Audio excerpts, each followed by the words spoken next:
Hello everyone, my name is Reese Lindmark and you're listening to Gray Mirror, a podcast from MIT Media Lab's Digital Currency Initiative on technology, society, and ethics. And unlike something like Black Mirror, which just looks at the negative impacts of technology on society, we are Gray Mirror, so we look at the positive and negative impacts of technology on society. And please, if you have any feedback, reach out on Twitter, and if you like the show, give us a 5-star rating on your favorite podcast app. We really do appreciate it. Thanks. Hello everybody. So today I chat with Larry Lessig, who's a professor of law and leadership at Harvard and a co-founder of Creative Commons and now a prominent anti-corruption advocate. And we chat about the politics side and also the tech side. And on the politics side, we chat about this hashtag POTUS1 thing that he's trying to do, which is really to push presidential candidates to fix democracy first as the very first thing they do when they get into office, and some of the norm shaping that he's trying to do around that. And we chat a lot about this balance between exit and voice, where, Larry's trying to push for voice within our current system, and that's in contrast to what I usually do, which is push for exit into a blockchain-based naive techno-utopianism. So we chat about the balance there. And then we also chat about tech more generally, his class about digital governance mechanisms, which is interesting, and of course at the meta level about frameworks and how he currently thinks about his pathetic dot.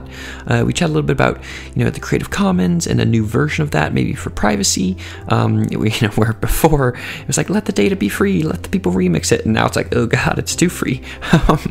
And we chat with some subpoints here on this Creative Commons piece. One is Larry really wants to emphasize the uses and the context of data rather than just the data itself, which I think is a good point. And then second, we chat about this funny consent culture that we have, where you're clicking like I agree all the time for terms of service and cookies and whatever, and saying that you've read it, and it really just means you're lying all the time because you haven't read any of it.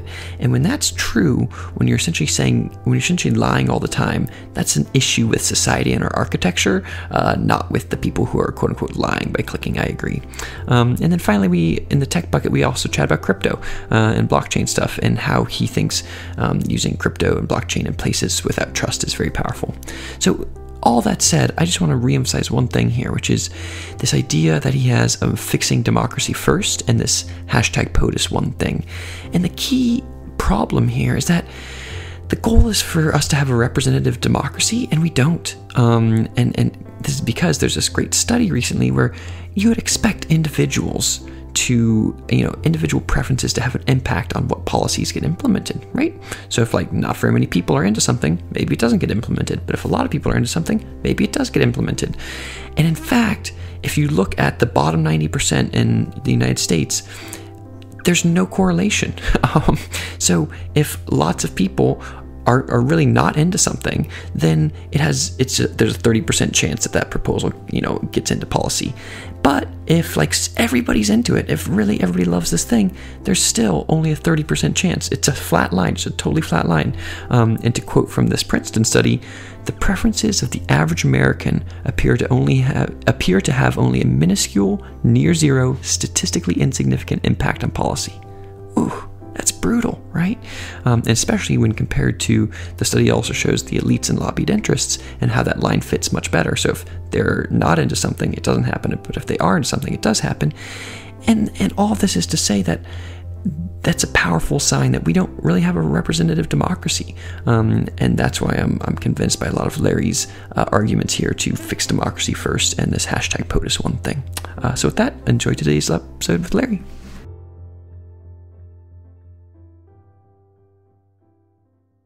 And welcome to Gray Mirror. Today I'm really excited to interview Larry Lessig. Larry, thanks for being on the show and welcome. Glad to be here. Thanks for having me here. Yeah, it'll be fun. We are in person and we just turned off the AC, so it might get a little hot in the room, but better noise for us. So Larry, we're kind of going to break up the interview into two big sections. The first is kind of on the political side and thinking about how you've moved more into politics and corruption. And the second will be talking more about tech side and kind of the Creative Commons piece. So let's start with the first thing. I know over time you've moved from copyright and thinking more about copyright towards kind of corruption and thinking about campaign finance reform. Could you tell us and the listeners a little bit more about kind of what that transition's been like and why you've transitioned more there? Well, I've told this story before, but happy to tell it again. It's just about a dozen years ago that Aaron Swartz came to visit me when I was in Germany at the American Academy, and I was just finishing what would become the last book I wrote about copyright remix, and I was preparing for my first main stage TED Talk, and I was excited to share this work with him, and Aaron was a little bit, he seemed a little bit put off, not interested really, and at a certain point he said to me, "So why do you think you're ever going to make any progress on these issues so long as we have this corrupt government?" And I said, Aaron, it's not my field. And he said, "You mean as an academic?" And I said, "Yeah, as an academic, it's not my field." And he said, "Well, what about as a citizen? Is it your field as a citizen?" And he kind of had me because I didn't really have an excuse for not taking up this challenge. I had tenure. What the hell is tenure for, except the freedom to do what you want to do or what you think is important to do? And by the end of that evening, I had decided with him that I would give up the work that I was doing on copyright and the internet, and I would take up this work on the corruption. I was focused on Congress, but it was a more general project of corruption. And that summer I announced at the Creative Commons International Conference in Dubrovnik that was it. And that fall, he and I started an organization called Change Congress, which then morphed into Root Strikers. And that was the beginning. Yeah, I think that and honestly, that transition and you saying, and taking a step back and saying, as a citizen, what are my duties here? And I think that you do similar things as you evaluate in free culture. You're talking about like, hey, how some of the ideas of like free code are similar to the ideas of free markets. And it's like, hey, but your macro goal is just to have a better society. And so there's just different mechanisms through which you want to get there. And so taking a step back, I think, makes a lot of sense. And so these days, you've kind of gone down that rabbit hole more. And actually, I want to ask an additional question here, though, before we go into some of the specifics you do today. How should we think about fixing the kind of root causes, like something like corruption, which is a big kind of macro systemic issue, versus some of the things that are, that are higher up on the chain and more specific, like big abstract things versus root cause things? How do you think about those leverage points?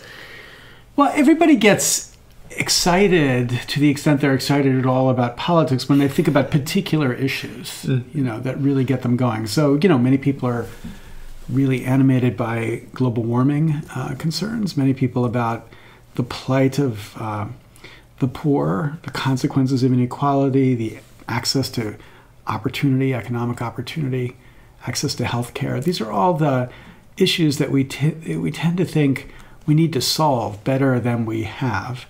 And to the extent you think government has a role, you think government needs to solve them better than it has. And I guess what my work has tried to do is to get people to recognize how before we can solve those problems, there's a first problem we have to solve first, which is we need a representative democracy. Like right now, we have a democracy that is deeply captured by special interests. And not just, captured by the rich, but captured in ways that make it almost impossible for our government to address any significant issue sensibly. And for many years in this, struggle over this last dozen years, for many of those 12 years, most people would think, we don't really have to worry about that problem. We can solve climate change. We just have to elect Democrats to Congress. And again and again, what I've tried to argue is this is not a Republican versus Democrat problem. You can be angry at Republicans, and I know people on my side of the aisle are deeply angry at Republicans, but that's a symptom of the more fundamental problem.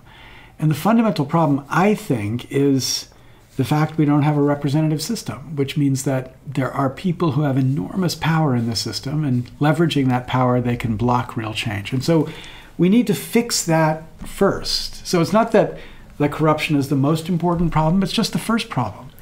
And if we fix that, then we can turn to these million other issues that we know we need the government to be able to help society solve. And what's encouraging to me is I think that perspective is increasingly familiar. Mm-hmm. when I tried to become a candidate in the Democratic primary in 2016, the slogan of my campaign was "Fix Democracy First." And I was so excited when this wonderful group, Issue One, when Congress was considering the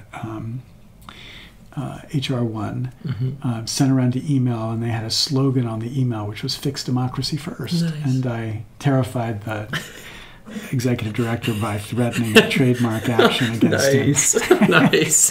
But it's just like this moment of realizing, like, people are there. Like, we get to this place that more and more people are saying, yeah, we've just got to put aside the differences and focus on what we hold in common. Yeah.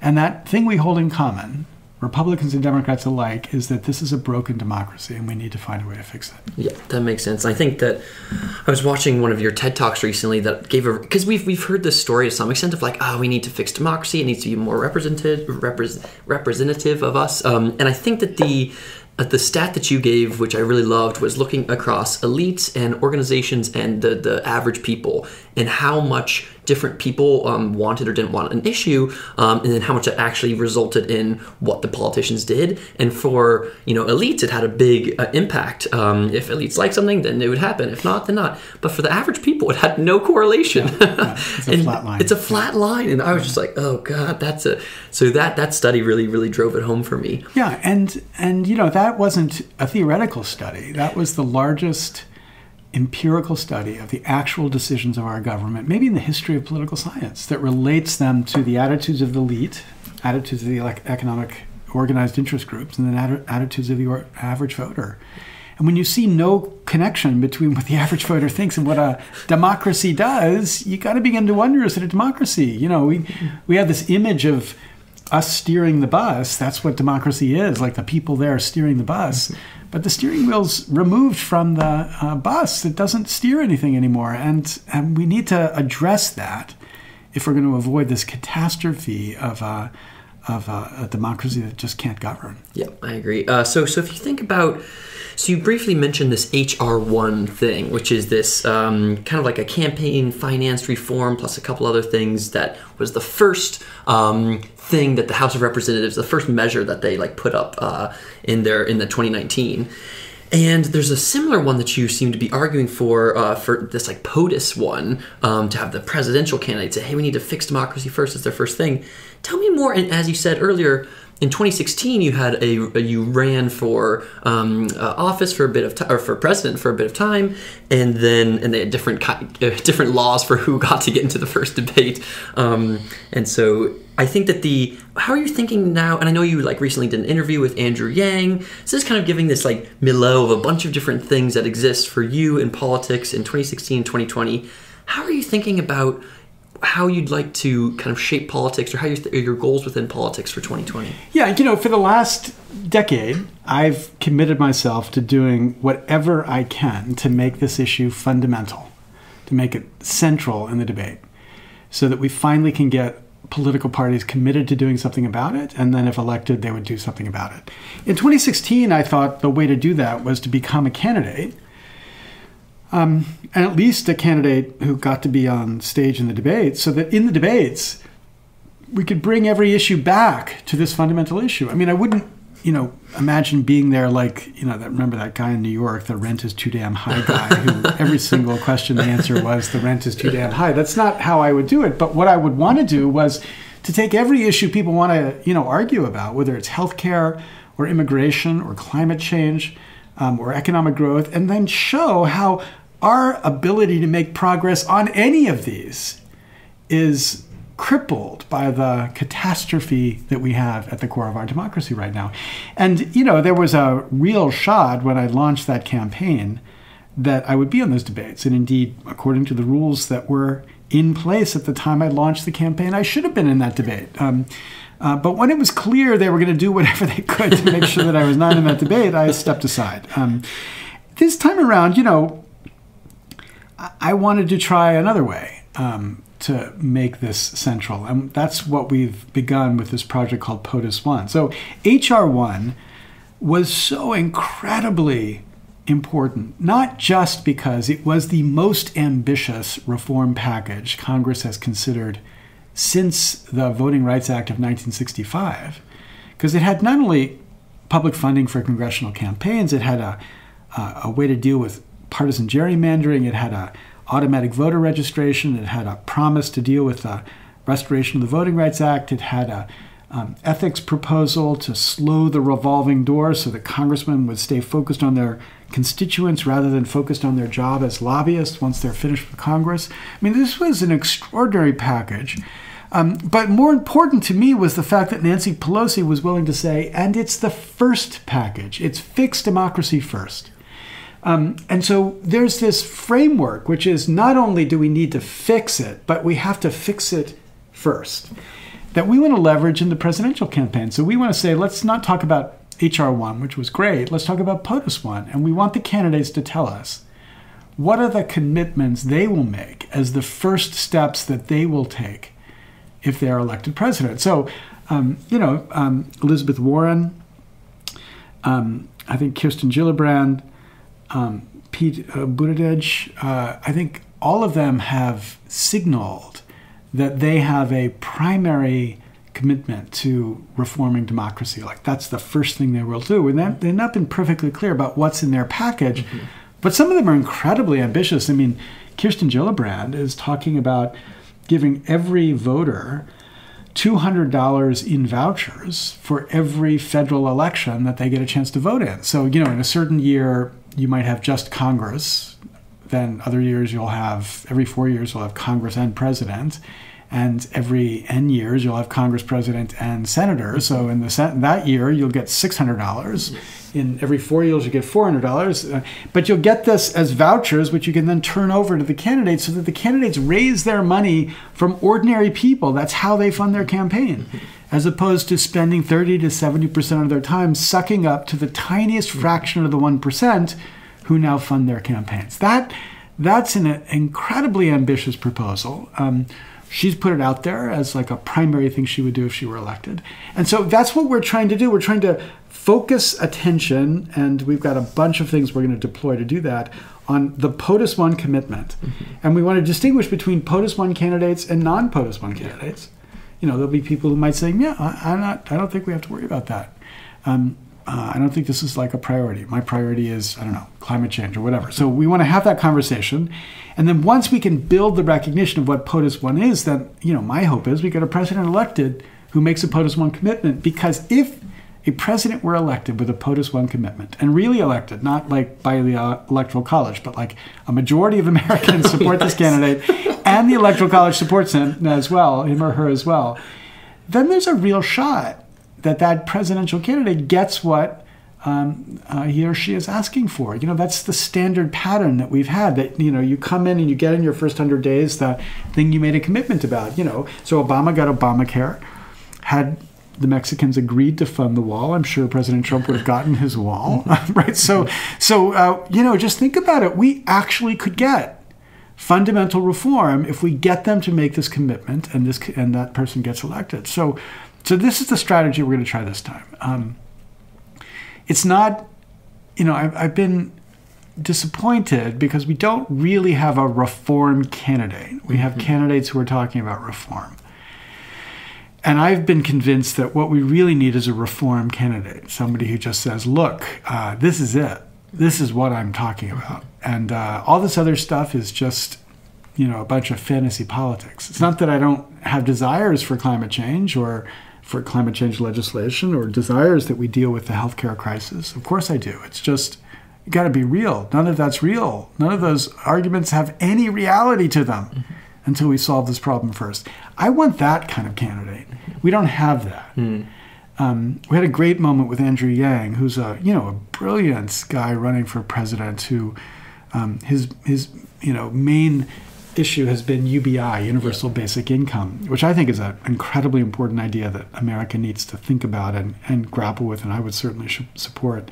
But we did a town hall with him in New Hampshire, and midway through the town hall, he said, I've spent the last year going around this country telling people I'm going to get them $1,000 a month. That's the Universal Basic Income. as the first thing I'm going to do, he said, I'm going to amend that now. I'm going to say that the first thing I'm going to do is to fix democracy. And then after I fix democracy, then we're going to get $1,000 a month. And so I think we get people to begin to recognize the priority of this, but we don't yet have a candidate who's saying, I'm a reform candidate only. And my view is, if it doesn't work this time, next time I guarantee there will be a reform candidate. There will be somebody who says, this is what I'm doing. And I still think that person wins. I can't see how, if it's framed in the right way, he or she doesn't win. And so I want to make sure that happens. Yeah, that's cool. It's interesting to hear that full journey from you doing it yourself, and then this time saying, okay, now instead let's try to make it the case that for all these 20 different candidates that they each think about POTUS 1, turn them into POTUS 1 and non-POTUS 1 candidates and say, hey, this is a really important part of the picture. I think that's super powerful. And I think that they're, with you, I kind of agree, or something that I might be skeptical of is thinking about, I mean, so there's talk about, whether it's draining the swamp or whether it's reforming, fixing democracy first. But there's also this question of, if you have something like our current democracy as it exists, how do you think about voice within that democracy and trying to change the system from within versus exiting that system and saying, hey, I'm going to try to make change through some of these other levers? I just don't think we have the luxury to avoid fixing this government. I mean, there are a lot of people who are cynical and skeptical that anything can be done. They've given up. They think, what we're going to do is go to Silicon Valley and get like the blockchain to fix everything. And I just think that's so hopelessly naive. We've got climate change. That's a reality. If I were Bill Nye, I'd start swearing and lighting a globe on fire to say, for fuck's sake, let's finally wake up, grow up. This is a reality. We got to deal with that. We're not going to deal with that through the blockchain, right? It's just not going to be solved through the blockchain. What we need to do is to recognize that complex societies need governments that can function. They just need that. And other countries have it. It's not like there isn't a well-functioning government in the world. None of them are perfect. But, China has a government. It can actually think about things like, artificial intelligence or surveillance or climate change. It can think about it, it can decide about it, and then implement it. Germany has a government. And that government, solves all sorts of problems. You can argue about whether they get it right, but they solve them. We can't decide anything.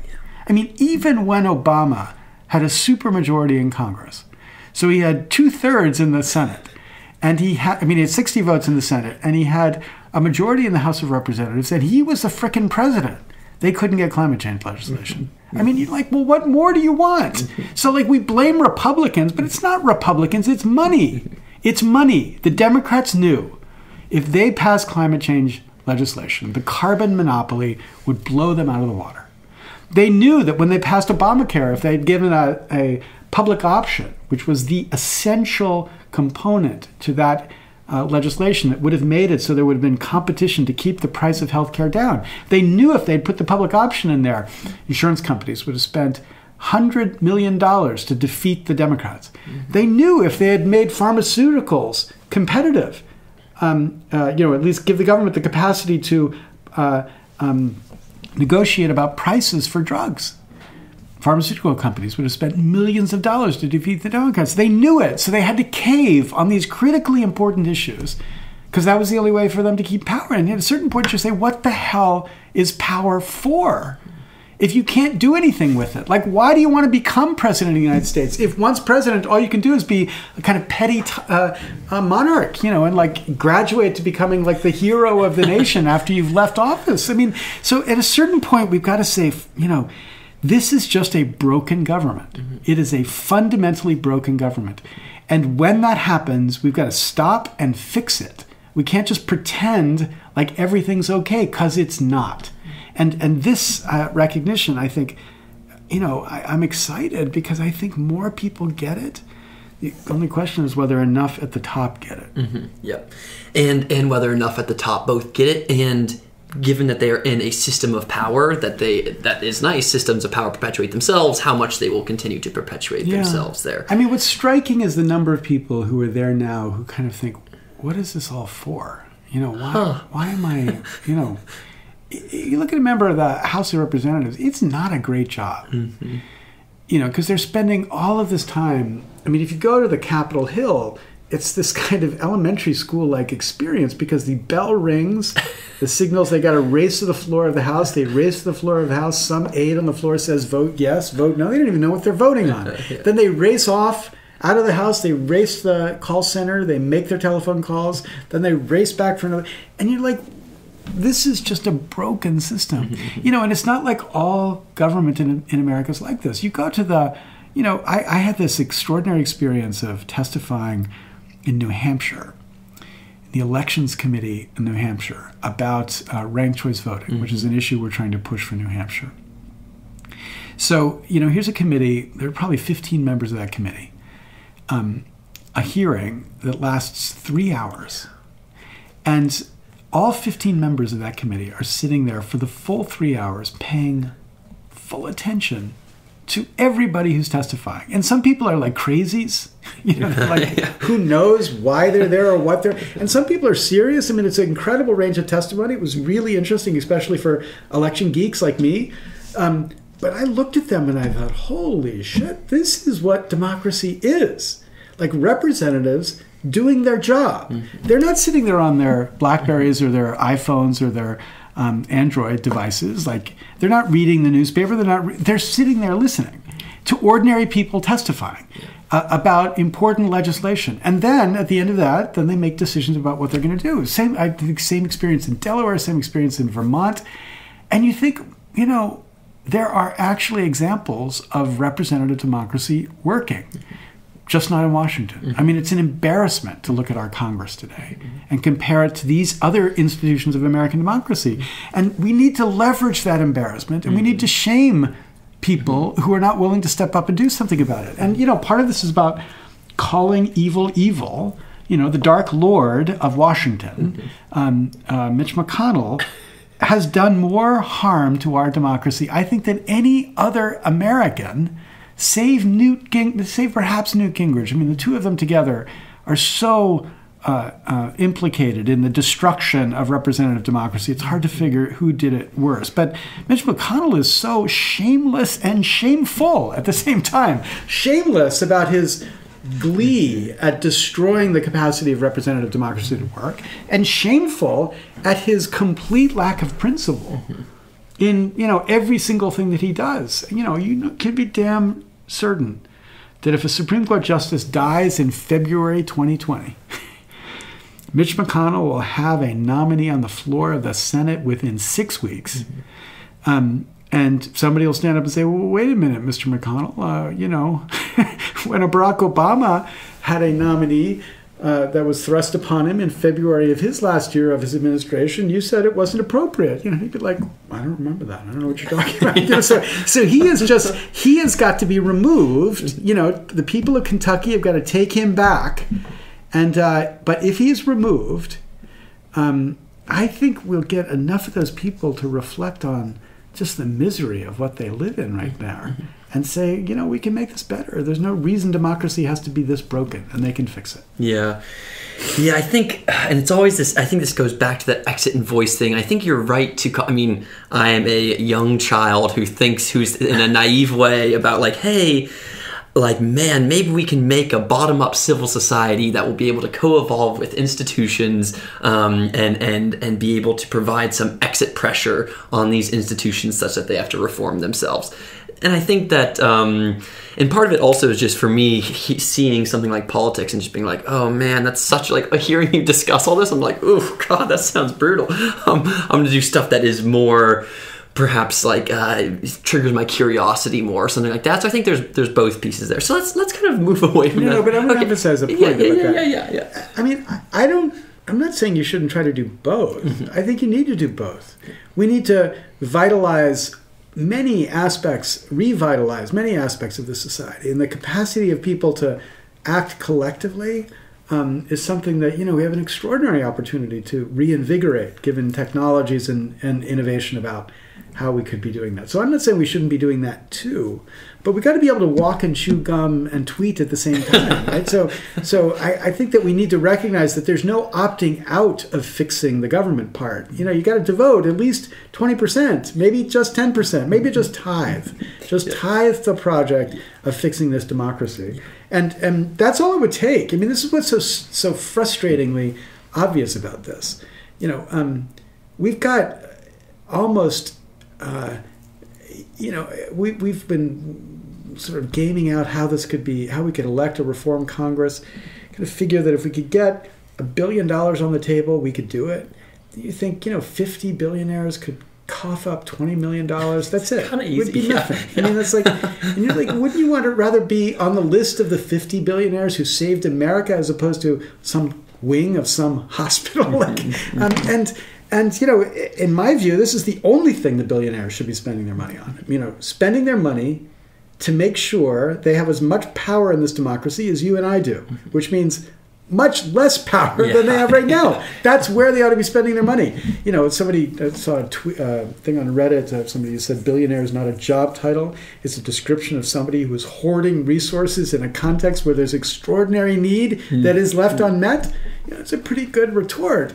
But that's right, they're hoarding resources, so let's take some of those resources and let's create, once again, the idea of a system where we are all politically equal. I'm not saying we should be economically equal. I mean, I want more egalitarian principles than we have right now.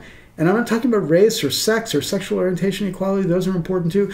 But what I'm talking about here is political equality. The single most obvious commitment of a republic. That equality we should be able to establish, and I think they should step up and make sure we fund it. Yeah, I agree. So the billionaires who are listening now, please donate now.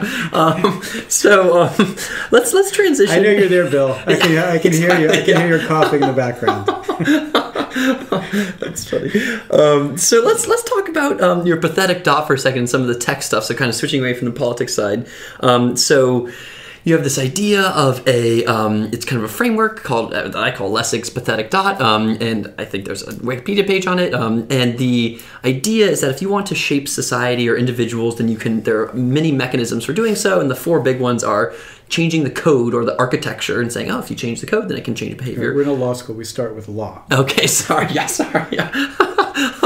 Yeah, so law is the first and the best, the best mechanism. We love it. We all love it. And then, so you can obviously do law, and that's kind of what you're talking about now, some of these politics stuff. There's incentives and changing the market. And then there is what is the last one? Norms. Yeah, norms, social norms, that kind of side. So I think that this is something that I actually talk about on my show a good amount in thinking about these different mechanisms.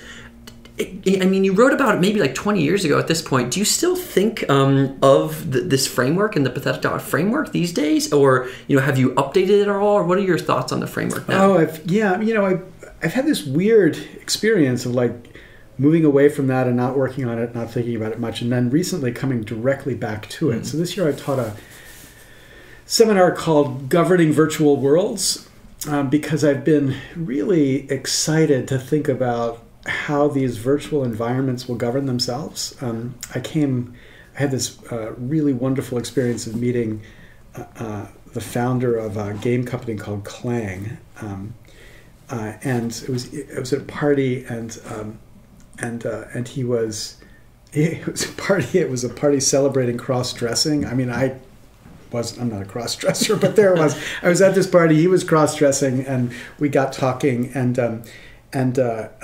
he was describing this game that he was building where they were going to use this new platform built by a company called Improbable that would enable the largest persistent simultaneous virtual environment ever. So you could have 1 million different settlements on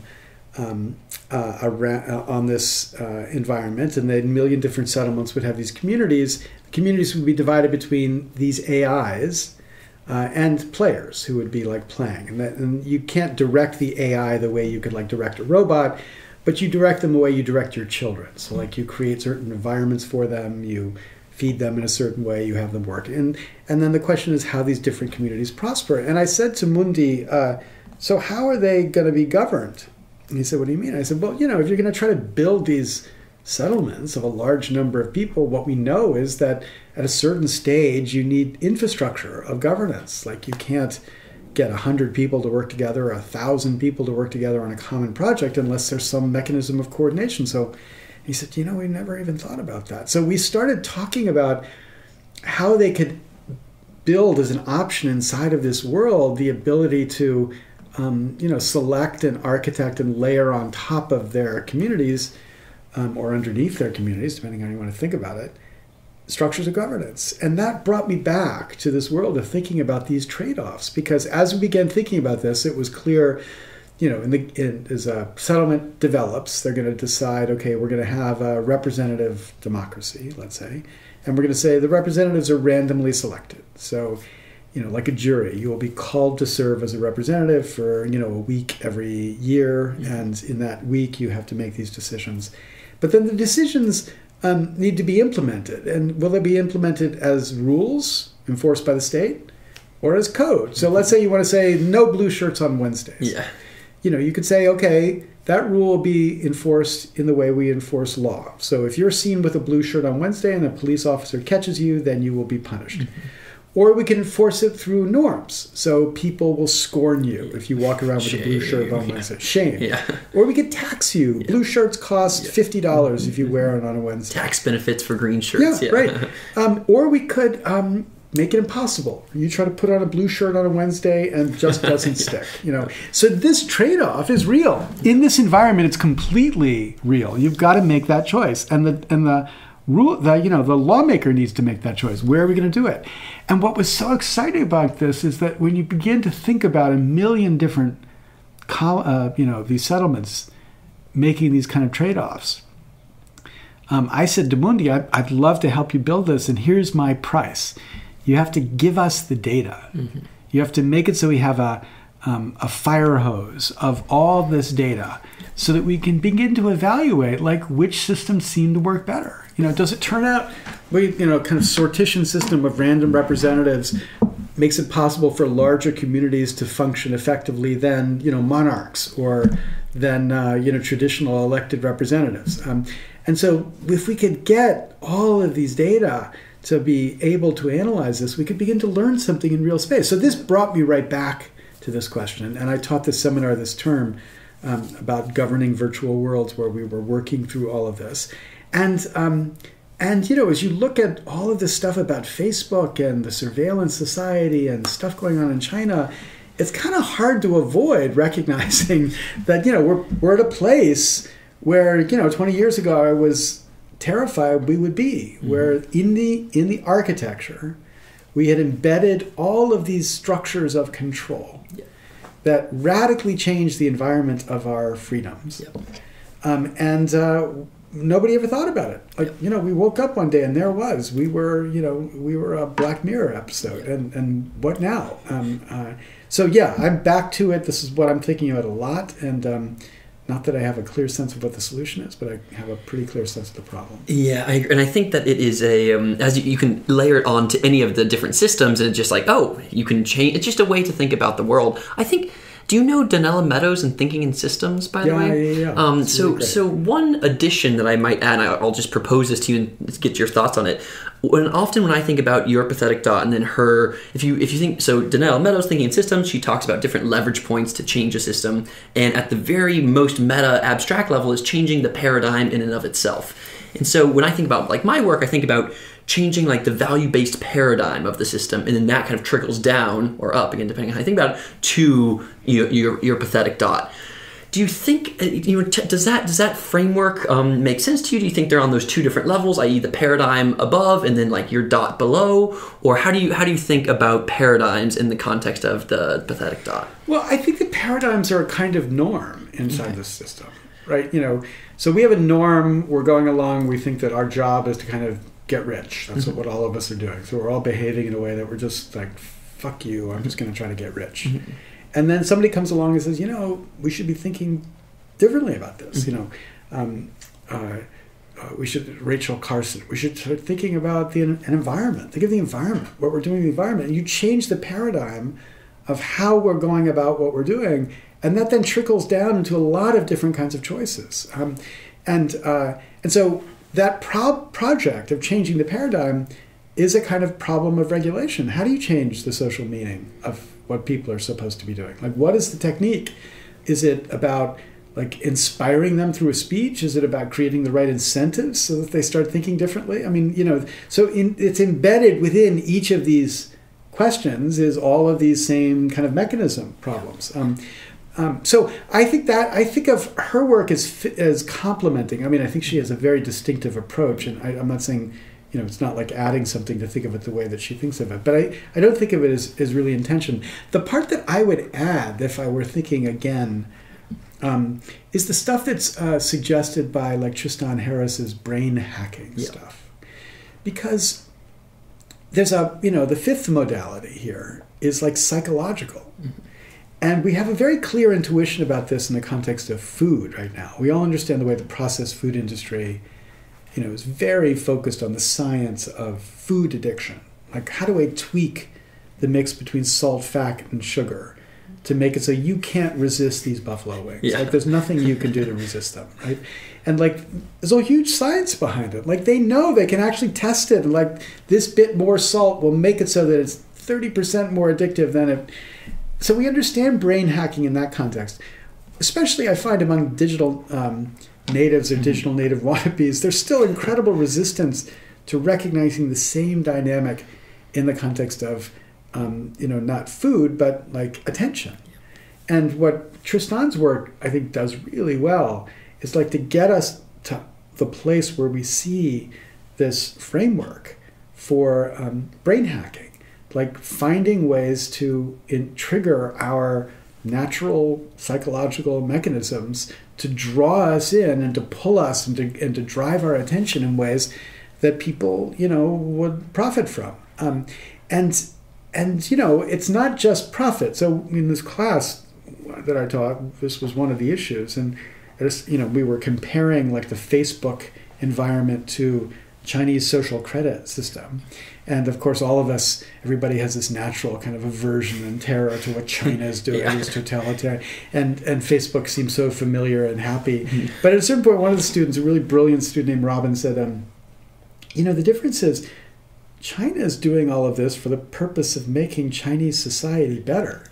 Whether you agree with what they do or not, they're trying to make society better. Facebook is doing it for the purpose of making Mark Zuckerberg richer. Yeah. Like, why is this obviously a better, but the point is the thing that they're doing is finding a way to control us at a level that's not really, it's implicated by these other dimensions, but it's not quite the same.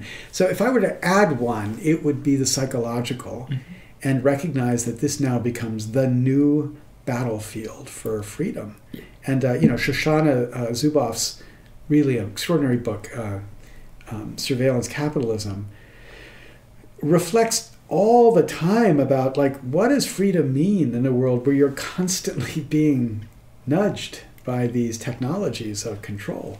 And at the end you kind of say, I'm kind of lost. I don't know what freedom means anymore, because we've kind of constructed this hive environment where we all become these little worker bees doing our part, and they're kind of nudged into the right place, and we're kind of happy because we're getting the. And it's not so much a brave new world as I don't know what the right word is anymore, but it's a world we don't yet understand. Yeah, I think that, and I agree with you to say that.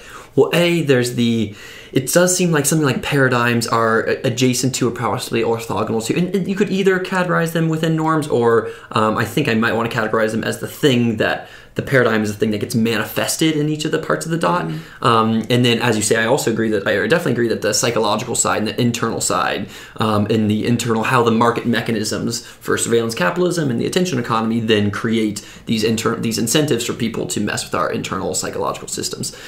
And physiological systems. So kind of let's take that and go a little bit further with it, specifically in the realm of crypto, in cryptocurrency, blockchain stuff. So my question here is, so if you imagine, so Creative Commons was a beautiful thing that you helped create at the beginning of the early internet times that said, hey, let's make information with zero marginal cost. Hey, let's make it more free than like aggressive. Let's enable remix culture for society. And then there's this other piece that you wrote about but didn't necessarily create a movement about, which is this projections towards surveillance capitalism. And in thinking about the cryptocurrency and blockchain world, I'm teaching a cryptocurrency ethics class with Joey Ito next semester, and the question is, if we think about how can we map something like the Creative Commons into the crypto world, and how can we map something like dodging surveillance capitalism into the crypto world? Yeah, this is really hard. We had a great brainstorming session that Joey actually sponsored, where we brought, about a year ago, we brought a bunch of people together and said, like, what would Creative Commons in the context of privacy be? Like, what would it look like? And everybody kind of, well, actually, no, I'm sorry, that's wrong. What we said was, what should the next version of a Creative Commons be? Like, what's the Creative Commons of today? And privacy came out. Elizabeth Hansen, who's a professor was a graduate student in business school, just finished her PhD, was saying, back then it was about how do you make sure information can be free. Now it's about how do you make sure your information is not free. Like what is the way to control that? And I genuinely think this is a problem we don't yet have a clear sense of solution for. And part of the reason we don't have a sense of the solution is we don't really have a sense of the problem. I came across this piece I'd forgotten I'd written 2002, so Privacy as Property, which grew out of my book. But, where I'm trying to think of, if we just take privacy, private data, and think of it as your property, then you could have control over it. And just like copyright is the property of the copyright owners, your data is your property. But I increasingly think this is the wrong layer at which to think about this problem. That we should stop worrying about the data and start worrying about the uses of the data. Just like in the copyright days, what we who were copyright activists were saying was, stop trying to control the copy. That's like such a stupid unit of analysis. Like the fact that I copy in a digital environment is completely accidental or irrelevant, or focus on what my use is. So if I'm using this for a commercial purpose, then fine. Tax me. I ought to pay the copyright owner. Yeah. But if I'm remixing for non-commercial purposes and sharing with my friends, should be nowhere close to the regime regulated by the state. And I increasingly think that's the issue with data. Like, we should think about those uses where we clearly think the use should be proscribed. So let's say you watch my typing on Facebook and you determine that my typing has slowed in a way that predicts that I have a certain degenerative nerve disease. And instead of telling me, you tell my insurance company. That's not on. Yeah. That's wrong. Yeah. That's a use of my data that should be banned. But if, you see that I like Cass Sunstein's books and you see that I like, books by Jeff Stone, and you recommend a new book by David Strauss, that's great. That's exactly what I want you to do. That use of my data is helping me. And while there are many hard cases and many ways in which we can be skeptical about all uses of data, and I think Shoshana's book sometimes is that, I do think that we need to start interrogating the contexts more carefully. And we need especially to give up the idea that somehow consent is the tool we should use to distinguish between contexts which are okay and contexts which are not okay. I think we've become so enamored of the idea that just if we say it's okay, that we've, are oblivious to the fact that we don't know what we're saying okay to 99.9% of the time. And we live this life of constantly lying. When I was a kid, I was an obsessive truth teller. Kind of pathologically so. Pathological truth teller. Yeah, and I would never get myself in a position where I knew I had to lie. And so that controlled my behavior in, some pretty trivial ways, some important ways, but, I could list them, 10 ways in which, 10 things I couldn't do because I never wanted to lie. I couldn't live that life today. Because I go through life all the time saying, yes, I've read the terms of service and I agree to them. Right? Cookies, of course. Cookies, of course. And you live this constant experience of constantly lying. And it's like the Soviet Union, 25, 30 years ago, where just everybody expects this is what you do. You just lie to get along. And if you don't lie, you don't get along. And it's like at a certain point you want to say, don't force me to be that person in order to be able to live in this society. If your society is forcing me to lie, there's something wrong with your society, not with me, because I'm normal. Like the society is what's crazy here. And I think I think that the obsession with consent, the obsession with the idea that if I've consented, then it's okay, has produced that world. And if we said like 99% of the cases or 90% of the cases were either authorized or not, and a tiny fraction, like where I might be uniquely different from, where you might think people are interestingly different, where you say, make a choice, that would be a better balance. And so we got to get to that. And I think we don't yet know enough, like, what do we do to architect that? And I'm not sure I yet see the path for a CC-like solution to it. Because if it's not really about controlling the data, if it were about controlling the data, I can imagine all sorts of blockchain-like, really cool ways to control that distribution of my data, just like people are now thinking about blockchain ways to control the distribution of, copyright material, like have a real way to determine whether you've gotten permission to. But if it's not that, if it's really about use, regulating use, then I don't yet see it. But I'm eager to see it because I don't think government's going to solve it anytime soon. Yeah, well, I think that there's, well, that's true for sure. And I think that there's as you said, you guys thought about what does CC look like in today's world, and you came to privacy as like the thing, and I like the difference between information be free. It's like, oh no, now these days it's like information, let's like... Too free. Yeah, let's not, too free. And I agree with you also say, like, thinking of the data as property versus thinking about what are the uses of it. That seems like a powerful perspective. I want to push a little bit here and ask maybe rephrase my question to see what your thoughts are. I think this is our final question, which is, so within the blockchain and crypto world, what I'm more asking is not necessarily taking Creative Commons as a thing that thinks from a legal perspective and you have these old legal laws that then map into this new world not very well. I'm more thinking from like, if you imagine if there are like do-gooders in the crypto and blockchain world who want to make sure that the technology has positive implications for society, what kinds of things should they be thinking about and working on? Well, I mean, I think blockchain has some obvious great things that it can do as it equalizes opportunity around the world. So what is blockchain? Blockchain is a technology to make it so that I don't need to rely on institutions for trust, right? Because the trust is what's manifested in the technology itself. Like, so I know from the technology that I can believe this value is here and it's been transferred to me.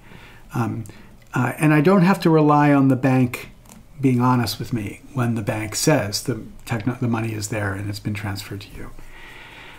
But the reality is, for people living in the first world, that's not worth very much. Certainly not worth the overhead cost of producing it. I mean, you think of the extraordinary energy that's producing this. You're like, I can just, if Chase doesn't tell me the truth, like, there's enough of a regulatory infrastructure to make. So I have lots of other ways of getting what blockchain would be giving me. And I'm going to bracket all the kind of Ethereum potential and the kind of general purpose programming environment that we can imagine, which has all sorts of separate questions we're going to run with. But I'm just talking about the value, stored value context. In first world environments, it's not really that important. But in third world environments, it's critically important. If you're in the middle of Nigeria and you're trying to do a business and you're trying to say, I'm going to transfer, you give me $1 million and I'm going to send you, this cotton. There are not many institutions that we can really be confident that the money getting transferred to it will get to you in Nigeria, because Nigeria is a deeply corrupted government. It's got deeply corrupted businesses inside. There's all sorts of places where, hands touch whatever passes through. And so that person is shut off from a world market because of that failure of local institutions. Well, here is a layer that solves the failure of those local institutions in just the way that, voice over IP solved the failure of their telecom industry, right? They had terrible telecom. They couldn't talk to anybody. It was so expensive. Then you put voice over IP and bingo, now everybody can talk for free. And so I think that is the place where it has enormous potential. So if I were thinking, where am I going to invest my blockchain-like or even Ethereum-like power, I would think, where could it really take advantage of this gap? Now, in the first world, there's also gaps. Places where the cost of contracting is so high that you could use blockchain technologies to lower the cost of contracting. You enable all sorts of contracts that didn't exist before. I kind of think the market will take care of that. Mm-hmm. I think the really interesting thing is, where can we start including people from around the world who now are excluded because of the accident of where they're born or the the lack of capacity in the institutions that surround them. Yep, I agree. And as you say, it's like if you want to get rid of the trusted institution, it's like, oh, well, if the institution is reasonably trusted, well, there's no reason to get rid of it, And so, yeah, I generally agree with that. So I think we are in wrap-up mode here. So, Larry, again, thank you for coming on today. I enjoyed our conversation. I think that there are, at a high level for our listeners, you can check out Larry on Twitter. What's your Twitter handle? Lessig. Lessig, Lessig. And then should they go to equalcitizens.us? Yeah, and that's to check out the and I recommend reading Free Culture, one of Larry's old books, for a historical take on the rise of the internet. Anything else to tell the listeners? No, this has been great. There's a lot more to do, but there's a lot of work to be done. Okay, thank you, everybody, and goodbye. Thanks.